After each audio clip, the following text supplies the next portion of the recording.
ठाकुरमुंडा थाना अंतर्गत चाई बईसी पोल निकट में बाइक एवं पिकअप मुहांमुही धक्का हेबा फल दुई जन बाइक आरोही गुरुतर अवस्था ठाकुरमुंडा डाक्तखाना भर्ती होती। प्राथमिक चिकित्सा पर कटक बड़ डाक्तखाना को स्थानांतरित कर घटना अनुसार आज सकाळु निज गाँव राणी भोलू बाहरी बाइक जार नंबर OR02BL 9470 जगे कादडिया जाऊथिबा बेले ठाकुरमुंडा करंजिया रास्तार चाई बाईसी पोल निकट विपरीत दिगरु एक पिकअप जार नंबर JH09DS 2331 द्रुतगति आसी बाइक को धक्का देता। धक्का एत जोर होता जे बाइक रु सालाई छिटकी पिकअप डाल पड़ते। दुर्घटना पर स्थानीय लोक गुरुतर को उद्धार कर ठाकुरमुंडा गोष्ठी स्वास्थ्य केन्द्र में भर्ती करते।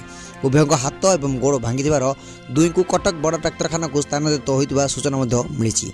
बाइक आरोही दुई जन बाप पुओ बोली जमापड़ी। अंपटे स्थानीय लोके उत्त्यक्त हो दुर्घटनास्थल में किछ समय पर रास्ता अवरोध करते। खबर पाई ठाकुरमुंडा थाना अधिकारी सावित्री दलई सदल बदल पहुंची गाड़ी दुईटी को जबत कर अधिक तदंत करने सहित लोक को बुझासुझा करने रास्ता अवरोध हटिला। रायरंगपुर सामल दुपणेकर रिपोर्ट दिग्दर्शन न्यूज।